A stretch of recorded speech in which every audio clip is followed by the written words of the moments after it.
Exam and study. आज हम पढ़ेंगे इंग्लिश के कुछ important question. Question number first error and correction है। क्वेश्चन नंबर फर्स्ट मैं डायरेक्ट आंसर ही बताऊंगा। इसके बी पार्ट में एरर है और ये एरर इसके बी पार्ट में एरर है। यहाँ पे put your heart into it होगा, ना कि put your heart to it होगा। Put your heart into it का मतलब होता है to do something with sincere effort and energy. Question number second while they were running from school a stalker attacked on them with the knife. तो इसके C part में error है। यहाँ पे अटैक ऑन नहीं होगा, अटैक्ड ऑन की जगह सिर्फ अटैक होगा, क्योंकि अटैक के बाद ऑन प्रीपोजिशन नहीं आता है। Question number third sentence improvement है। My father advised me to bracket में सन बेड पियर्स। यहाँ पे सन को किस किस चीज़ से इम्प्रूव कर सकते हैं? Escape, leave, avoid, no improvement. तो आपको आंसर दिख रहा होगा नो इम्प्रूवमेंट होगा, लेकिन आप लोगों को सन का मीन्स नहीं पता होगा, तो हम बता देते हैं। सन मीन्स होता है टू अवॉइड समथिंग और समबडी। क्वेश्चन नंबर फोर्थ ये भी इम्प्रूवमेंट ही है। तो यहाँ पे ब्रैकेट में जो चीज़ दी है उसे इम्प्रूवमेंट करना है। जैसे यहाँ पे verb I am the secretary of sport club since its formation 5 year ago. तो ऑप्शन है was, have been, has been, had been, no improvement. तो आपको दिख ही रहा होगा कि इसका आंसर हैव बीन है। हैव बीन क्यों है? क्योंकि यहाँ पे सिंस लगा है। तो हैज़ बीन या हैव बीन हो सकता है, लेकिन आई के साथ हैव बीन ही होगा। और इसमें 5 ईयर अगो लिखा है, इसका मतलब कि प्रेजेंट है, तो हैव बीन ही होगा। क्वेश्चन नंबर फिफ्थ ये फिलिंदा ब्लैंक्स है। Sanjay dash his mother in the morning every day. Option है calls in, calls up, calls off, call down. आपको आंसर दिख रहा होगा, सेकेंड आंसर करेक्ट है, कॉल्स अप।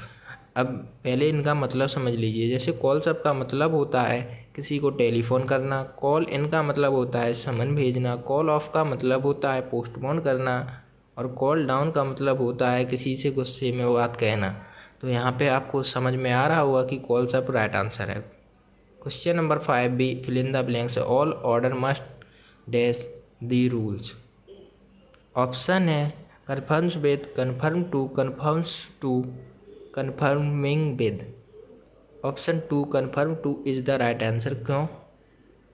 कन्फर्म टू का मतलब होता है टू एग्री विद और match something. Question number 7 antonyms and synonyms है। स्कॉर्न, स्कॉर्न का क्या मतलब होता है? ऑप्शन है कंसाइज, डिस्पाइज, वाइज, फियर्स। आपको दिख रहा होगा despise is the right answer. Scorn means होता है कि किसी के लिए हमें रिस्पेक्ट खुले दिल से होनी चाहिए, तो डिस्पाइज का राइट आंसर है। वाइस का मतलब होता है किसी की पक्षपात करना। फियर्स आपको कमेंट में बताना है। कंसाइज मीन्स होता है छोटा करना।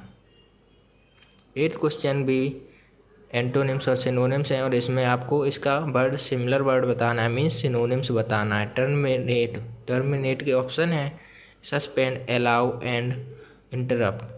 टर्मिनेट का मतलब होता है किसी चीज़ को अंत तक पहुंचाना, तो C is the right answer, and. 9th question analysis.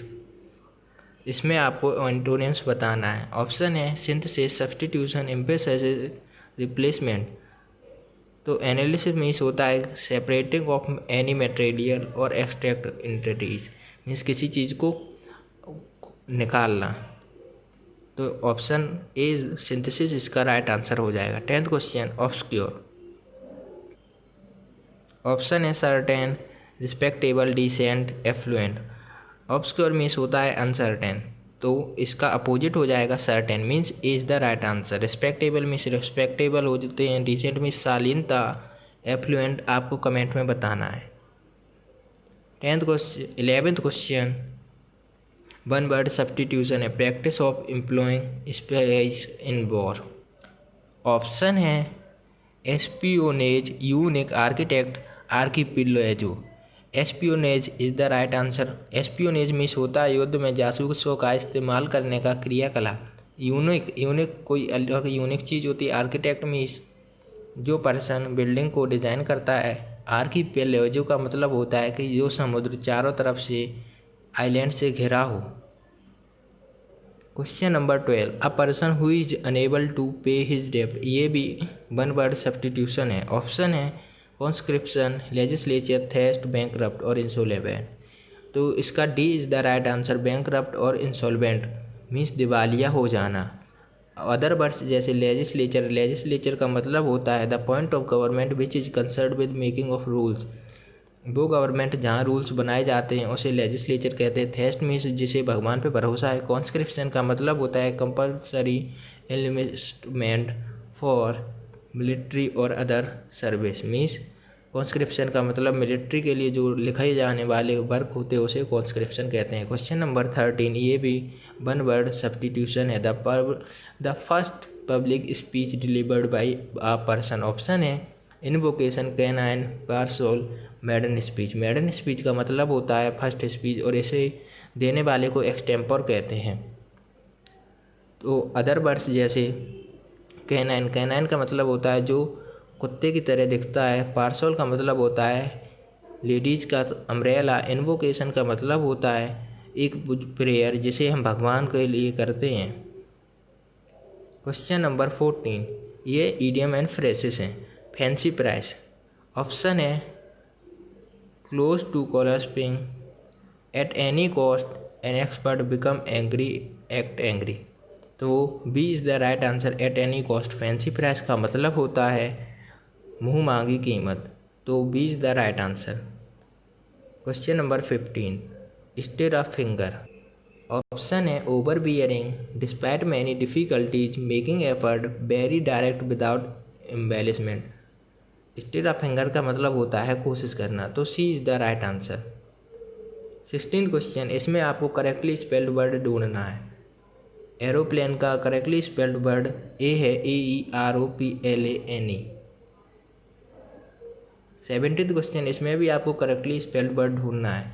इसमें करेक्टली स्पेल्ड वर्ड मिसोगाइनिस्ट है और मोमेंट्री, मोनोथिस्म, मोरोटोरियम, इन सभी वर्ड के आपको मीनिंग्स कमेंट में बतानी है। मोमेंट्री में MOMENTARY हो गया, ना कि TERY।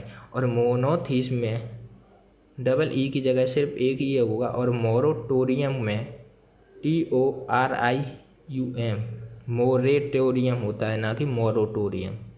18th question PQRS type question है।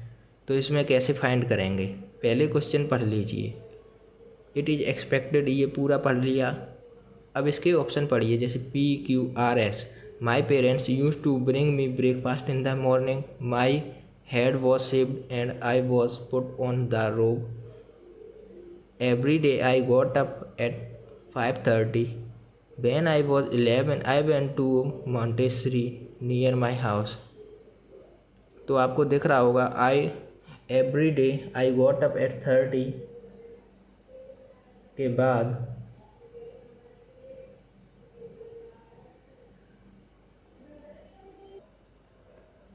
जब कोई उठेगा उसके बाद ही तो ब्रेकफास्ट करेगा। तो आर के बाद पी आएगा, means my parents use to give me breakfast. अब आंसर देखते हैं कि आर के बाद पी किस किस में आ रहा है। आर के बाद पी सिर्फ फोर्थ में आ रहा है, तो fourth is the right answer. आप इनको सभी को मैच करके सेंस बना के देख सकते हैं।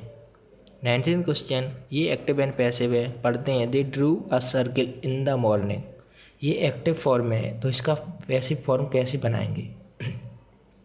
कुछ ऑप्शन दिख रहे हैं और आपको दिख रहा है कि second is the right answer.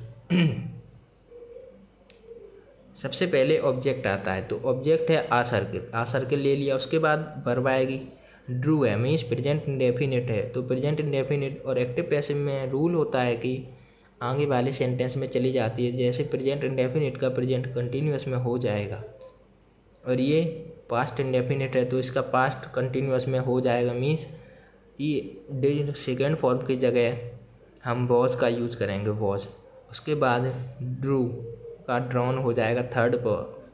उसके बाद बाई आएगा, उसके बाद ऑब्जेक्ट जैसे दे का सब्जेक्ट का ऑब्जेक्ट हो जाता है, दे का देम हो जाएगा और लास्ट वाला ऑब्जेक्ट इन दी मॉर्निंग लग जाएगा। Second is the right answer. 20th question direct indirect है, पढ़ते हैं question. She said mother please cook me something nice today. तो शी सेड, अब आपको दिख रहा होगा कि ये ऑर्डर या रिक्वेस्ट वाला केस है, तो यहाँ पे मदर से कोई रिक्वेस्ट ही करेगा, ना कि ऑर्डर देगा। ऑप्शन देखते हैं। टोल्ड वाला ऑप्शन तो बिल्कुल रॉन्ग है। ऑर्डर और रिक्वेस्ट वाले ऑप्शन में देखते हैं। आपको समझ आ रहा है रिक्वेस्ट वाला सही है, लेकिन अब बनाते हैं सेंटेंस को। She requested her mother, because यहाँ पे कॉमा लगा होता है तो उसको पूरे को हम ऑब्जेक्ट की तरह ट्रीट करते हैं। यहाँ पे कोई ऑब्जेक्ट नहीं दिख रहा था, इस वजह से हमने हर मदर लिखा। To cook food her something, me second object, second me का हर हो जाएगा और समथिंग नाइस टुडे का दैट डे हो जाएगा। अगर आपको प्रैक्टिस सेट अच्छा लगा हो तो वीडियो को लाइक करें, चैनल को सब्सक्राइब करें। अगर वीडियो बेकार लगी हो तो डिसलाइक भी कर सकते हैं और कमेंट में बताएं कि हम इसमें क्या इम्प्रूवमेंट कर सकते हैं।